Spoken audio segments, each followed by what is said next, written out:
says, if you were a Falcons GM, what positions would you draft in the first 3 rounds this year? I've got my answer real quick, so I'll let you think about it. Just 3 biggest needs.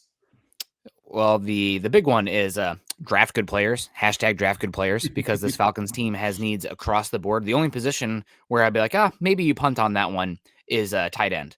And that's also because of this class specifically. It's a good tight end class, but there's not one that should be taken in the first 50 picks-ish. So number one would have to be edge rusher. This team is that's the second most valuable position in football, in my opinion. And we just talked about how the Falcons are literally, I'm looking at a graphic right now, their grade from PFF pass rush. No team in the NFL.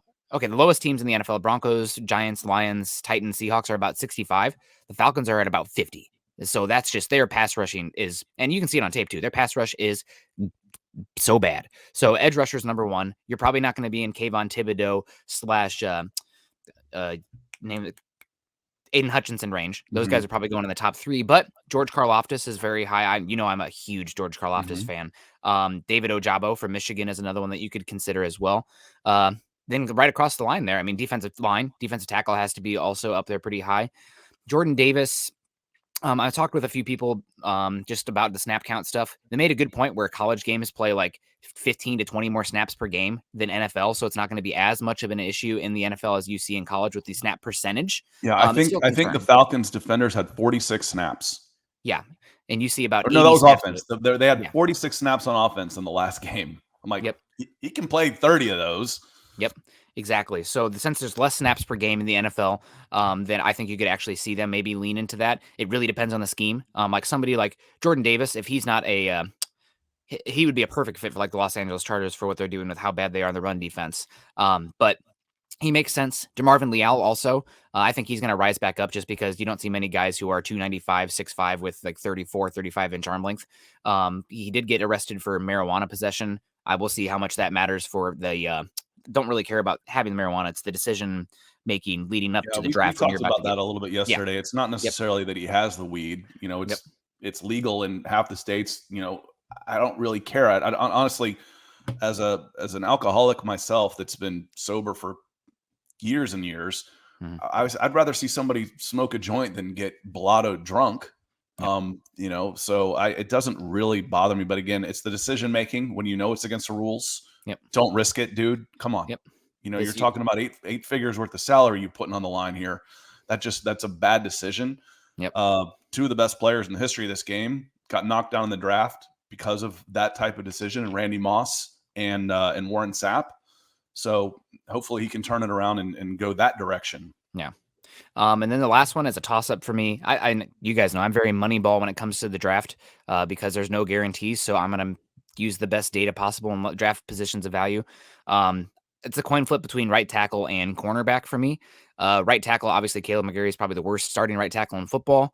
If you draft a right tackle, is he going to obviously be that much better than Caleb McGarry this season? Yes. Probably. But it's still a position of upgrade. Cornerback is the other one for me. Because cornerback is a position where you need multiple guys on the field. You're typically it's like the offensive line where historically you're as good as the worst player on that unit, because offenses can target the weakest guy, especially good quarterbacks. So right now, AJ Terrell, he's amazing. You know what? And I really like building on a strength. A lot of people want to draft to address weaknesses. I also like to draft on the strengths because then you can really get a schematic advantage and reduce space. So if you have 2 boundary cornerbacks that are amazing, that could do a lot. The other guy who here's out here in space, just because of hashtag draft good players, Kyle Hamilton. Safety's not super valuable, but I think they're undervalued for what you're getting the return based on the investment. And Hamilton is amazing. He is massive. He can come down and play the box. He can play the slot. And if you're using that safety as a big key player in run fits, which we're seeing more and more of in today's NFL, with the 2 high safety shells and less guys in the boxes, Kyle Hamilton screams downhill and fills gaps in the run game. And he's an Atlanta kid. Yes, and he's an Atlanta kid. So he's a special player. He should go in the top 6. He really should. Real quick, I'm going to sum up because I'm in agreement with Nick on all of this. If I'm the Falcons GM, what position would I draft in the first 3 rounds this year? My first 3 picks, and I've got a first and 2 seconds, would be somewhere I would hope that I could get the best player available, would fit one of these 3 needs, and I could come out with these 3 needs. Edge. If I got 2 of them, I'd be okay with that. Yeah. But edge, corner opposite AJ Terrell, and right tackle. Those are my 3. you're the best player available thing, that gets on my nerves just a little bit, because one, it's subjective and people use it as an end all be all. Well, we took him because he was the best player available. Man, says who? I'll give you 100 to 1 odds, and you put down $100, and I'll give you, what's that, $10,000 that somebody behind that draft pick is going to end up being a better player. So says who? But you don't want to reach. You don't want to go in there and say, okay, we've got to have an edge. We've got to have an edge in the first round. And then the top 5 edge rushers go off in the top 9 picks, and you're picking number 10, and then you reach for a guy. No. If you feel that way, then trade back. Then trade back and accumulate draft picks. But the places on the field where this team can be helped the quickest are right tackle, corner opposite A.J. Terrell, and pass rush, edge rusher.